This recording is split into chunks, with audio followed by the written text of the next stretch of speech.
नमस्ते योगीज, कैसे हैं आप सभी। आज हम बात करने वाले हैं एक ऐसे पार्ट के बारे में जिसका हेल्दी होना काफी ज्यादा जरूरी है। मैं बात कर रही हूँ रेस्पिरेटरी सिस्टम की।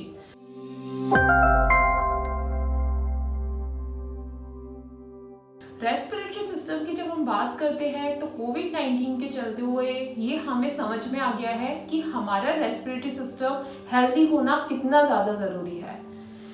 एक ऐसी प्रॉब्लम है जो हमारे रेस्पिरेटरी सिस्टम से रिलेटेड है जिसका नाम है अस्थमा। इस वीडियो में अस्थमा से रिलेटेड मैं बात करूंगी और उससे रिलेटेड जो भी आसनास है उसके बारे में आपको बताऊंगी। इस वीडियो को मैंने 3 पार्ट्स में डिवाइड किया है, जिसमें फर्स्ट पार्ट में हम जानेंगे अस्थमा क्या होता है, क्या इसके कॉजेस होते हैं, कैसे ये प्रॉब्लम की शुरुआत होती है। इन द सेकेंड पार्ट इससे रिलेटेड जितने भी क्रियाज हैं, प्राणायाम हैं, योग आसनास हैं जो आपको अस्थमा में काफी क्योर करेंगे, मीन्स आपके अस्थमा से रिलेटेड जितने भी सिम्टम्स हैं उनको कंट्रोल और मैनेज करने में काफी हेल्प करेंगे। इन द थर्ड पार्ट कुछ ऐसी टिप्स और कुछ इंपॉर्टेंट बातें जिनका जानना काफी ज्यादा इंपॉर्टेंट है। फर्स्ट पार्ट की तरफ चलते हुए हम जानते हैं अस्थमा क्या होता है, कैसे इस प्रॉब्लम की शुरुआत होती है। पहले हम डिफरेंशिएट कर लेते हैं जो अस्थमा पेशेंट होते हैं उनकी लंग्स और उनका रेस्पिरेटरी सिस्टम कैसे वर्क करता है और जो नॉर्मल होते हैं उनका कैसे वर्क करता है। फर्स्टली हम बात करते हैं नॉर्मल पर्सन की। नॉर्मल पर्सन में रेस्पिरेटरी सिस्टम कैसे वर्क करता है। बेसिकली हमारी बॉडी को ऑक्सीजन की काफी नीड होती है और इसके चलते हुए हमारा रेस्पिरेटरी सिस्टम जिम्मेदार होता है। जब हम इनहेल करते हैं, एक्सहेल करते हैं, ये हम रेस्पिरेटरी सिस्टम के थ्रू करते हैं। बट इसमें कैसे हमारी इनहेल और एक्सहेल प्रोसेस होती है, क्योंकि हमारे रेस्पिरेटरी सिस्टम में 2 लंग्स होते हैं जो आपके राइट साइड और लेफ्ट साइड एग्जिस्ट होते हैं, जिनमें काफी सारे एयरवेज होते हैं जो विंड पाइप की तरह काम करते हैं, जिसको हम ब्रोंकियल ट्यूब्स भी बोलते हैं। ये ब्रोंकियल ट्यूब्स का क्या वर्क होता है, जब भी आपकी बाहर की एयर जब अंदर जाती है वो इनहेल प्रोसेस होती है और अंदर की एयर जब आप बाहर करते हैं वो एक्सहेल प्रोसेस होती है। बेसिकली क्या होता है, जब आप इनहेल करते हैं मीन्स आप ब्रेथ इन करते हैं तो उस टाइम पे हमारे ब्रोंकियल ट्यूब्स काफ़ी एक्टिव हो जाते हैं और काफ़ी ज़्यादा खुल जाते हैं सारे पाइप, जिससे आप प्रॉपरली ब्रेथ कर पाते हैं, जो आप साइड पिक्चर में देख पा रहे होंगे। और क्या होता है, जब आप एक्सहेल करते हैं तो नोज और माउथ के थ्रू आप एक्सहेल कर पाते हैं। ये प्रोसेस होता है एक नॉर्मल पर्सन में। बट अस्थमा पेशेंट में क्या होता है, अस्थमा पेशेंट के जो ब्रोंकियल ट्यूब्स होते हैं वो किसी रीजन से ब्लॉक होने लगते हैं या स्वेलिंग होने लगती है। उस रीजन से वो इनहेल तो करते हैं, मीन्स सांस तो लेते हैं, बट प्रॉपर बाहर की एयर अंदर पास नहीं हो पाती। इस वजह से उनके लंग्स डे आफ्टर डे काफी ज्यादा डीएक्टिव होने लगते हैं और प्रॉपर वर्क नहीं कर पाते हैं, जिससे उनके और बॉडी पार्ट्स में ऑक्सीजन का फ्लो नहीं हो पाता है या फ्रेश एयर पास नहीं हो पाती है। तो आप इन 2 पिक्चर्स में जो आप इधर उधर देख रहे होंगे, एक पिक्चर आपको दिखाई दे रही होगी अस्थमा पेशेंट की और एक पिक्चर आपको दिखाई दे रही होगी नॉर्मल पर्सन की। इन दोनों रेस्पिरेटरी सिस्टम में ये फर्क होता है। जब हमारे ब्रोंकियल ट्यूब्स जो एक्टिव होते हैं वो आपको इस पिक्चर में दिख रहे होंगे और जो हमारे इनएक्टिव ब्रोंकियल ट्यूब्स होते हैं वो इस तरीके से हो जाते हैं। आगे बढ़ते हुए हम जान लेते हैं कि क्या इसके इम्पोर्टेंट ट्रिगर्स होते हैं अस्थमा पेशेंट की, जिसमें फर्स्ट ट्रिगर होता है changes weather, in the second environment pollution, in the third so many types of allergens, the fourth medications and the sixth sinusitis। ये important triggers हैं जो अस्थमा पेशेंट में होने लगते हैं। इसके causes की बात करें तो फर्स्ट कॉज है एयरवे इरिटेबिलिटी। एयरवे इरिटेबिलिटी की बात करें तो इसमें क्या होता है, आपके जितने भी एयरवे जो होते हैं, मीन्स आपके विंड पाइप जो होते हैं उसमें सिकुड़न होना शुरू हो जाती है। वो क्यों होती है, क्योंकि जब भी आप किसी ट्रिगर के कांटेक्ट में आते हैं, मैंने अभी आपको जितने भी ट्रिगर्स बताए उन किसी भी ट्रिगर्स के कांटेक्ट में आना आप शुरू करते हैं तो आपकी जो ब्रेथ होती है वो आप प्रॉपर तरीके से नहीं ले पाते हैं, जिससे आपको सांस फूलना स्टार्ट हो जाती है, आपकी ब्रेथ लेने में दिक्कत आने लगती है। सो इन द सेकेंड, इन्फ्लेमेशन में क्या होता है, इसमें आपके लंग्स में सूजन आना शुरू हो जाती है, मीन्स स्वेलिंग होने लगती है, और ये आपके एयरवेज को ही इफेक्ट करते हैं, जिसमें एयरवेज में क्या होता है, आपकी काफ़ी ज़्यादा रेडनेस होने लगती है और स्वेलिंग होना शुरू हो जाती है, और ये आपको सांस लेने में काफ़ी ज़्यादा प्रॉब्लम करते हैं। इसमें भी आप सांस नहीं ले पाते हैं, क्योंकि जब आपकी स्वेलिंग हो जाएगी किसी जगह पे, आपकी जब स्वेलिंग होना शुरू हो जाएगी, वो जगह फूलने लगेगी, तो आपकी जो सांस जो होती है वो आप प्रॉपर तरीके से अंदर पास नहीं हो पाएगी। तो ये प्रॉब्लम होती है आपके इन्फ्लेमेशन में। इन द थर्ड, एयरवे ब्लॉकेज। इसमें क्या होता है, आपके एयरवेज जो होते हैं वो ब्लॉकेज होने लगते हैं। बट ऐसा क्यों होता है, क्योंकि आपके एयरवेज के मुंह पे, मतलब आपके जो एयरवेज जो विंड पाइप जो होते हैं उनके मुंह पे जो मसल्स होती हैं वो मसल्स आपकी प्रॉपर वर्क नहीं करती हैं, मीन्स मसल्स काफी ज्यादा सिकुड़ जाती हैं। तो वो सिकुड़न की वजह से क्या होता है, आपकी जो होल जो होता है आपके विंड पाइप का, उसमें काफी छोटा हो जाता है वो विंड पाइप आपका इस तरीके से, और जो नॉर्मल विंड पाइप होता है वो उसका प्रॉपर साइज होता है। तो इस वजह से आपको सांस लेने में दिक्कत शुरू होने लगती है, और आपकी जो मसल्स होती हैं वो काफी अनरिलैक्स्ड हो जाती हैं, जिसमें आपका पेन होना भी शुरू हो जाता है, काफी प्रॉब्लम होने लगती है आपको।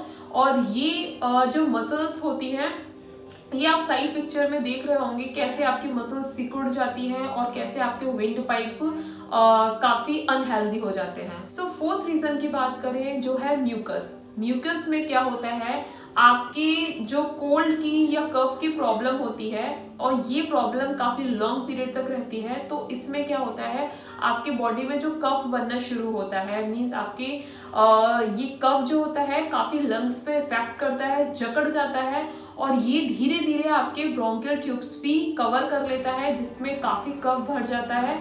और ये कफ भरने से क्या होता है, आप इससे भी अपनी सांस को प्रॉपर नहीं ले पाते हैं। इसीलिए बोलते हैं जब भी आपको कफ बनना स्टार्ट हो तो उस टाइम पे आपको मेडिकेशन नहीं करना चाहिए, मीन्स आपको मेडिसिन बिल्कुल अवॉइड कर देनी चाहिए। जितना हो आप होम रेमेडीज फॉलो करिए, क्योंकि ये जो कोल्ड होता है या कफ होता है लॉन्ग पीरियड वाला, ये काफ़ी ज़्यादा लंग्स को नुकसान देता है, और इससे आपकी अस्थमा प्रॉब्लम बाद में बनने के चांसेस होते हैं। ये 4 रीज़न अस्थमा पेशेंट वालों के लिए काफ़ी इंपॉर्टेंट है, इसी से हमारी प्रॉब्लम बनना शुरू होती है। बट इन्फ्लेमेशन और म्यूकस ऐसे रीज़न है जो अस्थमा पेशेंट वालों को हमेशा रहते हैं। बट जब भी बात आती है एयरवेज ब्लॉकेज की, तो ये एक ऐसा रीज़न है जो अस्थमा अटैक करना स्टार्ट कर देता है, और इसमें हमें काफ़ी सारे अटैक्स आने लगते हैं। और क्या होता है, जब आपको अटैक्स आते हैं तो आपको इनहेलर दिया जाता है।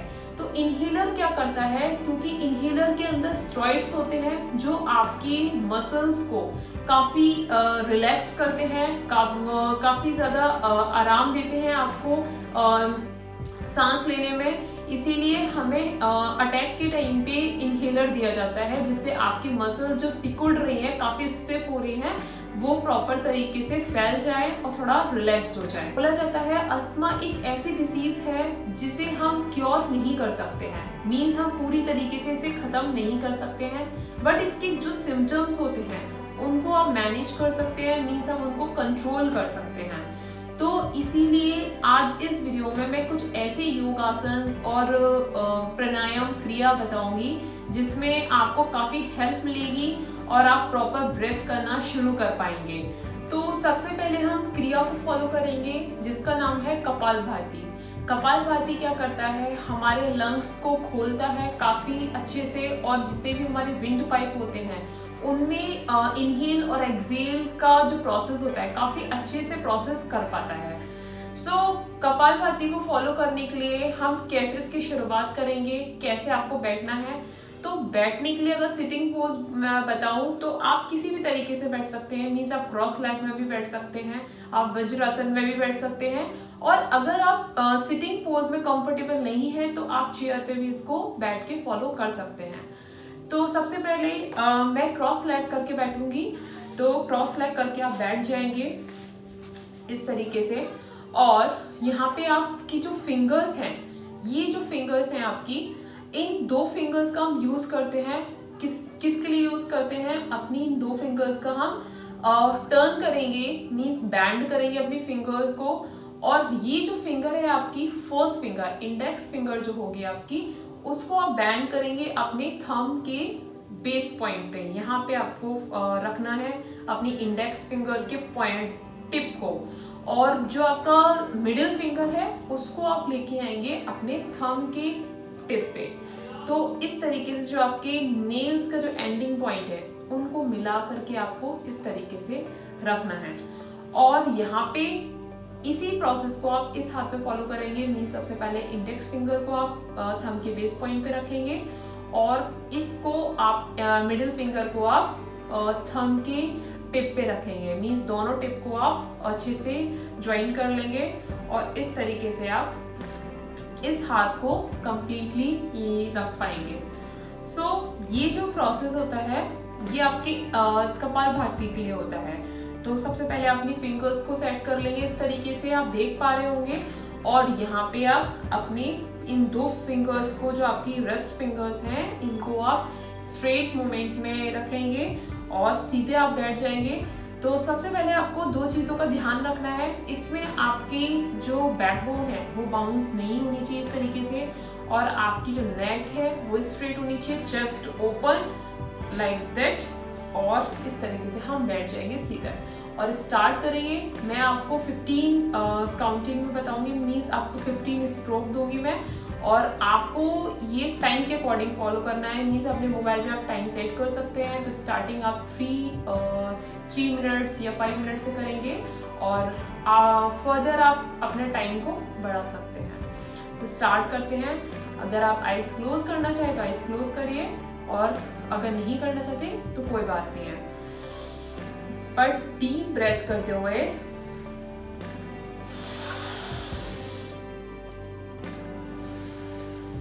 एक्सेल कंप्लीटली, और यहाँ पे हम स्टार्ट करेंगे।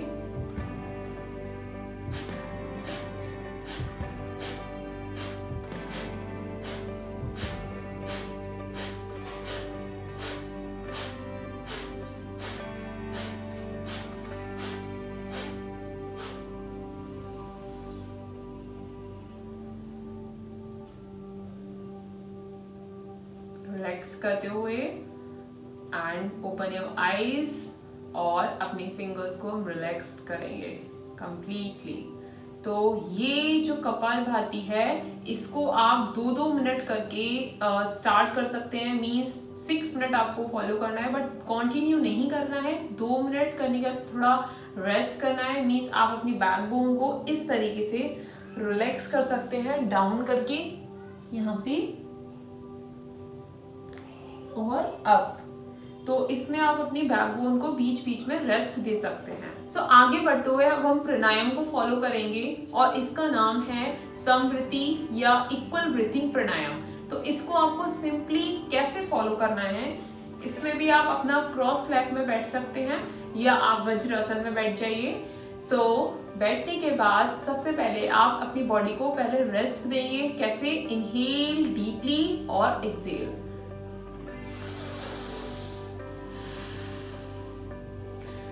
इसमें क्या करना होता है, जब आप इस प्राणायाम को फॉलो करेंगे तो आप इनहेल जो करेंगे वो 4 टाइम्स करेंगे, और एक्सेल करेंगे वो भी 4 टाइम्स आपको करना है। मीन्स इक्वल आपको करना है, इनहेल और एक्सेल। तो कैसे 4 टाइम्स करना है? जब आप इनहेल करेंगे तो आपको अपनी मन में या अपने फिंगर से आप काउंटिंग कर सकते हैं। तो मैं आपको फिंगर के थ्रू अपनी काउंटिंग को बताऊंगी। तो जब मैं इनहेल और एक्सेल करूंगी तो मैं फिंगर्स के थ्रू आपको ऐसे शो करूंगी कि 4 टाइम्स हो गया कंप्लीट, और जब एक्सेल करूंगी तो उसमें आपको पता चलेगा ये 4 टाइम्स कंप्लीट हुआ। तो एक बार मैं करके आपको बताती हूँ। इनहेल,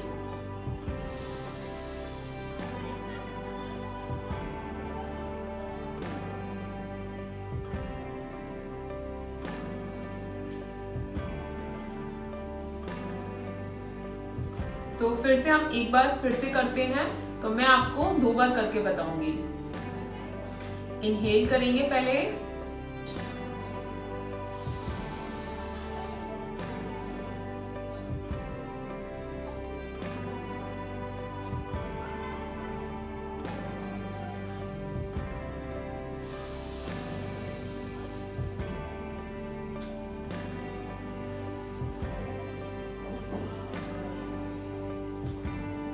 इसमें क्या होता है, इक्वल ब्रेथिंग करते हैं और ये आप inhale 4 times, exhale 4 times, but इसे आप फर्दर इंक्रीज कर सकते हैं, मीन्स आप 7 टाइम्स से 8 टाइम्स भी कर सकते हैं। तो इसमें आपके जो लंग्स होते हैं वो काफ़ी एक्सपेंड होते हैं, तो ये काफ़ी हेल्प करते हैं आपके जो विंड पाइप होते हैं उनको ओपन करने में। सो अब हम चलते हैं अगले प्राणायाम की तरफ, जिसका नाम है अनुलोम विलोम, जो ऑल्टरनेटिव नोस्ट्रिल के थ्रू हम ब्रीथिंग करते हैं। तो अनुलोम विलोम को हम कैसे फॉलो करेंगे? सबसे पहले हम इसमें भी आप क्रॉस लेग में ही बैठेंगे और क्रॉस लेग बैठने के बाद आप पहले अपनी बॉडी को रिलैक्स करेंगे।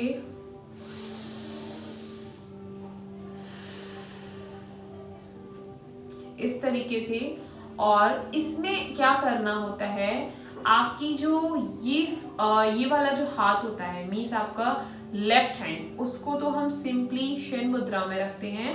इस तरीके से अपनी फर्स्ट फिंगर को, मीन्स इंडेक्स फिंगर को आपके थंब पे इस तरीके से आपको टिप पे रखना होता है, और इस वाली फिंगर को, मीन्स आपके राइट हैंड की फिंगर्स को हम क्या करते हैं, विष्णु मुद्रा में लेके आते हैं। तो विष्णु मुद्रा में हम कैसे करेंगे, आपका जो थंब है उसका जो बेस पॉइंट है, इस पे क्या करना होता है, इंडेक्स फिंगर और आपकी मिडिल फिंगर को हम थंब के बेस पॉइंट पे रखते हैं इस तरीके से, और ये दो फिंगर्स को हम स्टैंड रखते हैं इस तरीके से।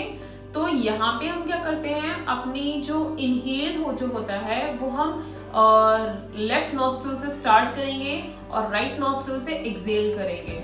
देन राइट नॉस्ट्रिल से फिर से हम इनहेल करेंगे और लेफ्ट से हम एक्सहेल करेंगे। तो ये हमारा 1 राउंड कंप्लीट होगा।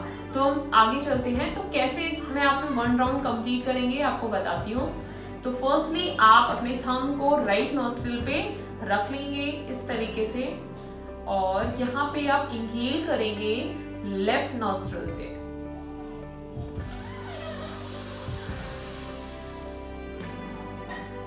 क्लोज, और एक्सहेल राइट,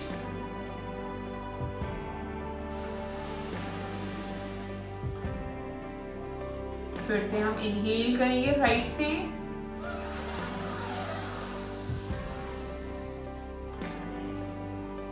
और एक्सहेल करेंगे लेफ्ट से,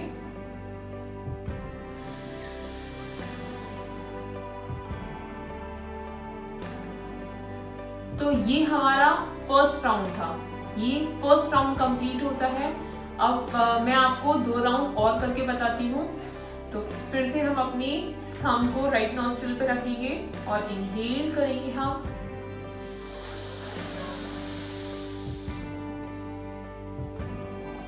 क्लोज, और राइट से एक्सहेल,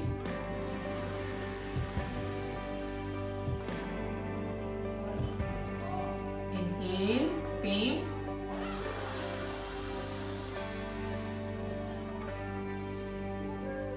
ओपन लेफ्ट,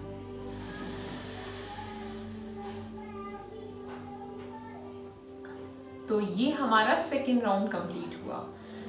ये अनुलोम विलोम आपकी लंग्स के लिए काफ़ी ज़्यादा इफेक्टेड है और आपके लंग्स को एक्सपेंड करने में ही काफ़ी हेल्प करता है। तो जितने भी प्राणायाम होते हैं ये आपकी ब्रीथिंग को कंट्रोल करते हैं और आपके लंग्स में काफ़ी अच्छा वर्क करते हैं, मीन्स आपके लंग्स को काफ़ी हेल्दी बनाते हैं। आगे बढ़ते हुए कुछ ऐसे आसनास बताऊंगी जो अस्थमा पेशेंट को फॉलो करने चाहिए। तो पहला हमारा जो आसना होगा गौमुखा आसना।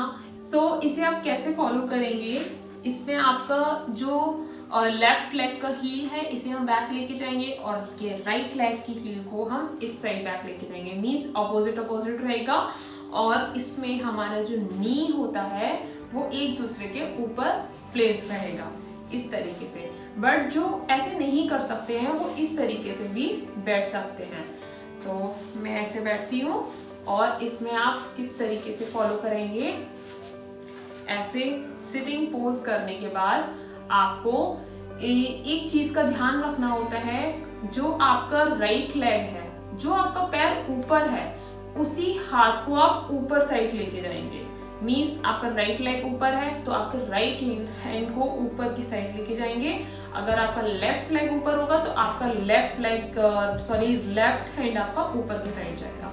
तो इस टाइम हमारा कौन सा हैंड ऊपर जाएगा, राइट हैंड। इस तरीके से हम पीछे लेके जाएंगे इस तरीके से, और यहाँ पे हम कहाँ रखेंगे, अपने शोल्डर्स के बैक में रखेंगे, मीन्स आपको शोल्डर्स के नीचे रखेंगे हम, और इस वाले हाथ को हम इस तरीके से लेके जाएंगे और यहाँ पे हम इंटरलेस कर लेंगे अपने फिंगर्स को एक दूसरे से।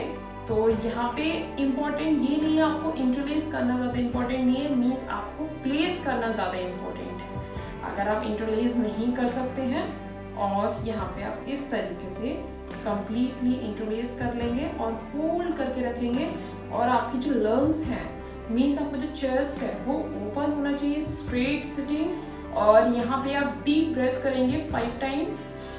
मैं इनहेल और एक्सहेल करती हूँ।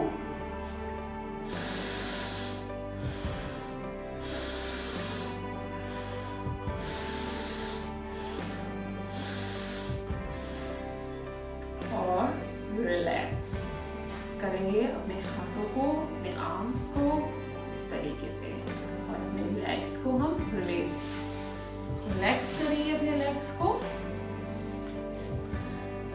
इसी पोज को मैं लेफ्ट लेग से बताती हूँ। इसमें भी आप क्या करेंगे, अपने हील को आप हिप लाइन के पास लेके जाएंगे, और ये वाले हील को आप इधर हिप लाइन के पास लेके जाएंगे, और अपने नी को एक दूसरे के ऊपर प्लेस कर लेंगे। फिर इसके बाद हमें क्या करना है, अब लेफ्ट वाले लेग को हमने ऊपर रखा है तो लेफ्ट वाला हैंड हमारा पीछे जाएगा इस तरीके से, और राइट वाला हमारा नीचे से बैक जाएगा। और यहाँ पे आप इंटरलेस कर लेंगे अपने फिंगर्स को स्ट्रेच करते हुए, और काउंट करेंगे। ये आपके इस तरीके से नहीं होना चाहिए, आपका अप होना चाहिए, स्ट्रेट, चेस्ट ओपन, और 5 डीप ब्रेथ।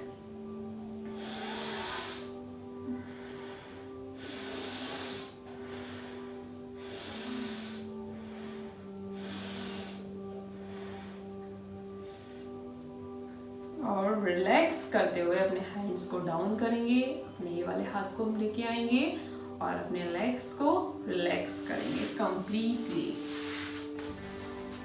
अब चलते हैं हम नेक्स्ट आसन की तरफ, जिसका नाम है परिवृत जानुसिरासना। इसको हम कैसे करेंगे, तो फर्स्टली आप मैट के एज पे बैठ जाएंगे इस तरीके से, और यहाँ पे आपको क्या करना है, अपना लेफ्ट लेग को बैंड करके रखना है, मीन्स आपको फोल्ड करके रखना है, और अपना राइट लेग को आप स्ट्रेट कर लेंगे, आप फैला लेंगे इस तरीके से राइट साइड में, और जो आपका लेफ्ट लेग का हील है उसे ग्रोइन के पास लेके आएंगे, और यहाँ पे आप इस तरीके से अपने पैर को रख लेंगे, और आपका चेस्ट ओपन होना चाहिए, शोल्डर स्ट्रेट होने चाहिए। और यहाँ पे आप क्या करेंगे, अपने पाम्स को अपने थाइस पे, मीन्स आप अपने हैमस्ट्रिंग पे रखेंगे, और यहाँ पे इस तरीके से रखते हुए अपने इस हाथ को आप ऊपर की साइड लेके जाएंगे इस तरीके से। और ये आप कैसे करेंगे, यहाँ पे इनहेल करते हुए आप यहाँ पे स्लाइड करेंगे अपने राइट हैंड को, और यहाँ पे इस तरीके से होल्ड कर लेंगे, और इस वाले हाथ को आप नीचे धीरे धीरे लेके आएंगे इस तरीके से। और यहाँ पे आप क्या करेंगे, अगर आप कंफर्टेबल हैं तो आप इस अपने हील को टच कर सकते हैं या होल्ड करके रख सकते हैं। अगर आप कंफर्टेबल नहीं है तो आप इतना भी कर सकते हैं, ये भी आपके लिए इनफ है। यहाँ पे आप कंप्लीटली डाउन हो जाएंगे, बट इसमें आपको इस तरीके से नहीं करना है। जितना पॉसिबल हो आपको अपने फेस को ऊपर की साइड रखना है, मीन्स अपने चेस्ट को ओपन रखना है, तो इसीलिए मैं इस तरीके से होल्ड करूंगी। और यहाँ पे इनहेल और एक्सहेल करना है कंप्लीटली।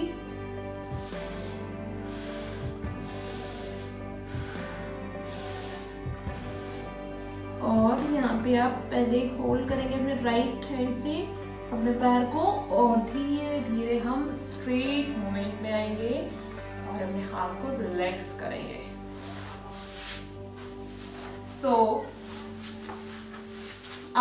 मैं आपको इस साइड से एक बार अब मैं आपको इस साइड से बता देती हूँ कैसे आपको करना है। इसमें आपको राइट लेग अपने ग्रोइन के पास लेके आना है इस तरीके से, और आपका जो लेफ्ट लेग है उसे स्ट्रेट रखना है। तो यहाँ पे पहले मैं कुछ वेरिएशन बता देती हूँ जो बिगनर्स हैं उनको कैसे फॉलो करना है। अगर आप सबसे पहले अपने हाथ को आप यहाँ रखेंगे और इनहेल करते हुए अपने हाथों को स्लाइड करते हुए इस तरीके से इतना भी आप कर सकते हैं, बट चेस्ट आपका ऐसे डाउन नहीं होना चाहिए, ऐसे ऊपर, और आपको फेस अप होना चाहिए इस तरीके से। और फिर आप इसे धीरे धीरे जैसे आप कंफर्टेबल हो तो आप अपने हाथ को पकड़ सकते हैं, हाथों से अपने हील को, और अपने फेस को ऊपर की साइड एक्सपेंड करेंगे, अपने फेस को ऊपर करेंगे, अपने चेस्ट को बिल्कुल ओपन करके रखेंगे इस तरीके से। धीरे से हम एक्सहेल करते हुए अप करेंगे और बैठ जाएंगे।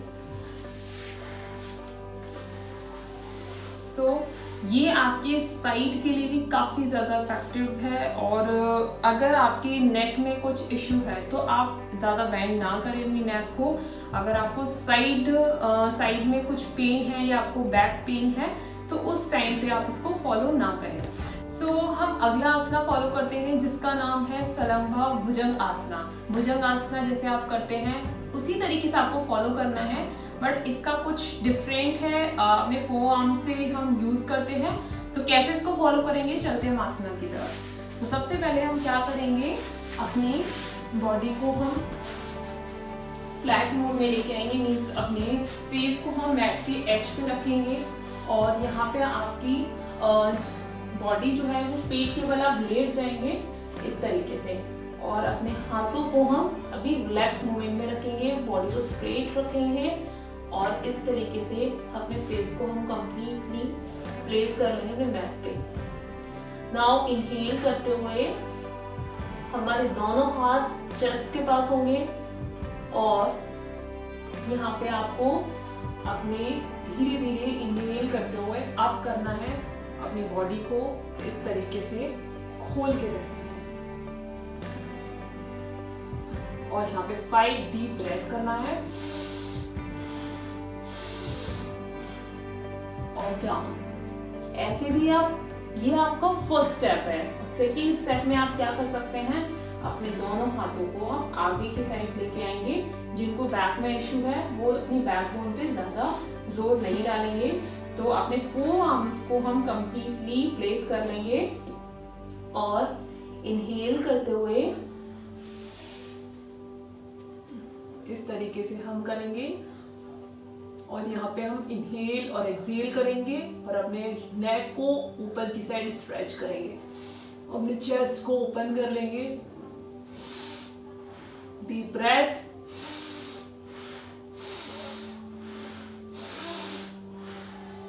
और एक्सहेल करते हुए रिलैक्स। ये आसना हमारा कंप्लीट होता है और अब हम चलते हैं नेक्स्ट आसना की तरफ जिसका नाम है स्नेक पोज। तो स्नेक पोज को आप कैसे करेंगे, सेम आपको लेटना है मैट पे और इसमें भी आपको पेट के बल लेटना है और यहाँ पे आप क्या करेंगे,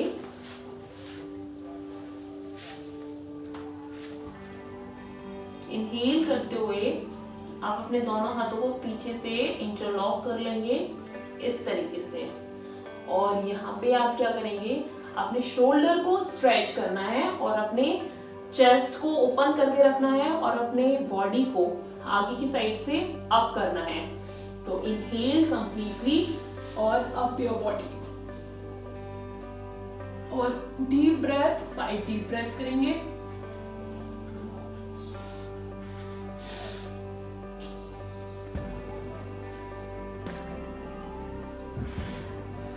और एक्सहेल। अगला जो आसना है जिसका नाम है सेतु बंध आसना, इसको आप कैसे फॉलो करेंगे? इसमें आप सबसे पहले बेड पे लेट जाएंगे इस तरीके से, और यहाँ पे आप अपने पैरों को बेंड कर लेंगे और शोल्डर को बिल्कुल स्ट्रेटली आप रख लेंगे अपने मैट पे इस तरीके से। और पहले आप अपनी बॉडी को थोड़ा कंफर्ट करेंगे, इनहेल करते हुए, एक्सहेल, यस। और यहाँ पे आप क्या करेंगे, अपने हाथों पे प्रेशर डालते हुए, मीन्स इनहेल करते हुए अपने हाथ को हम नीचे लेके आएंगे और इस तरीके से इंटरलॉक कर लेंगे। और अपने चेस्ट को हमें क्या करना है, अप करना है अपने हिप्स के साथ, मीन्स आपको अपने हिप्स भी अप करने हैं और अपनी बैकबोन भी ऊपर करनी है, और ऊपर आपको अपना चेस्ट ओपन करके रखना है। तो कैसे करेंगे, inhale deeply up your body, yes. और यहाँ पे आपको डीप ब्रेथ करनी है,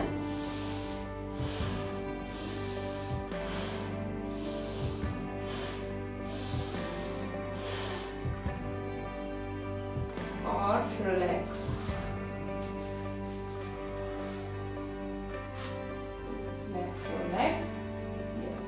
सो lastly in the second part मैं आपको एक लास्ट प्राणायाम बताऊंगी जिसका नाम है नाड़ी शोधना प्राणायाम। तो नाड़ी शोधना प्राणायाम में 2 प्राणायाम होते हैं जिनका नाम होता है सूर्यवेदी और चंद्रवेदी। सो चंद्रवेदी के लिए हम लेफ्ट नॉस्ट्रल का यूज करते हैं और सूर्यवेदी के लिए हम राइट नॉस्ट्रल का यूज करते हैं। सो हम इसको कैसे फॉलो करेंगे या मैं आपको बताती हूँ।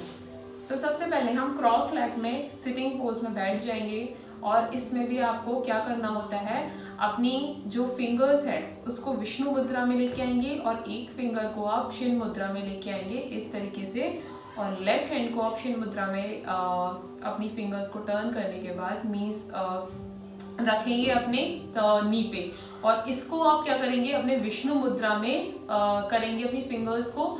तो फर्स्ट फिंगर आप अपनी प्लेस करेंगे अपने थंब के बेस पॉइंट पे, और अपनी इंडेक्स फिंगर और अपने मिडिल फिंगर को आप इस तरीके से प्रेस कर लेंगे। तो इन 2 फिंगर्स को आप कहाँ पे करेंगे, थंब के बिल्कुल बेस पॉइंट पे, यहाँ पे नीचे की साइड, और जहाँ से आपका थंब स्टार्ट होता है, और इन 2 फिंगर्स को आप स्ट्रेट रखेंगे। तो इसमें क्या करना होता है, हम सबसे पहले करेंगे चंद्रवेदी प्राणायाम। तो चंद्रवेदी जो आपकी प्राणायाम है उसको आप कैसे करेंगे, तो इसमें आपको अपनी लेफ्ट नॉस्ट्रल से ही इनहेल करना होता है और लेफ्ट नॉस्ट्रल से ही एक्सहेल करना होता है। तो इसमें आप काउंट करेंगे, मैं मुंह से नहीं बोलूंगी, मैं आपको फिंगर से, इस वाले फिंगर का यूज करके आपको काउंट करके बताऊंगी। 4 टाइम्स हम स्टार्टिंग में करेंगे। तो आप सबसे पहले अपने थंब को अपने नॉस्ट्रल पे रख लीजिए, राइट नॉस्ट्रल पे, और यहाँ से आप इनहेल करना शुरू करेंगे, और मैं स्टार्ट करूंगी काउंटिंग अपनी फिंगर्स के थ्रू।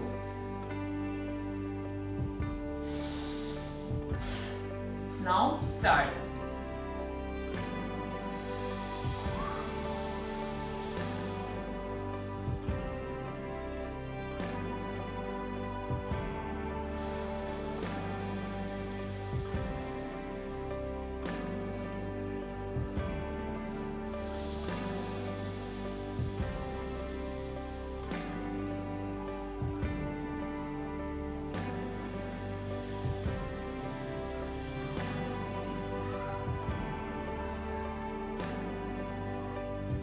तो ये हमारा फर्स्ट राउंड कंप्लीट हुआ जिसमें मैंने 2 बार आपको बताया है, और ये आपका चंद्रवेदी प्राणायाम कंप्लीट हुआ। अब मैं करती हूँ सूर्यवेदी।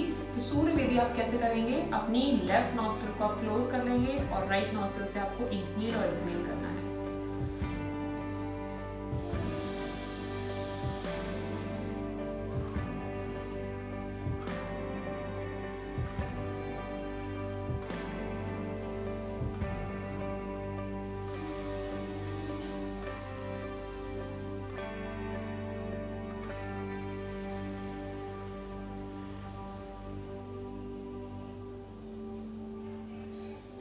सो ये कंप्लीट हुआ आपका सूर्यवेदी चंद्रवेदी, मीन्स आपका नाड़ी शोधना प्राणायाम।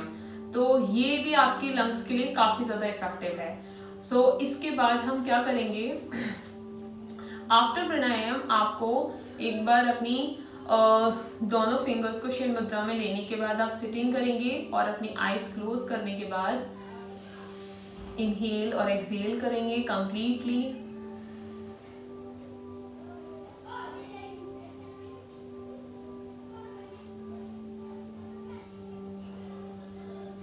Rub your hands, rub your palms together और अपने पाम्स को अपने आईज पे रखेंगे।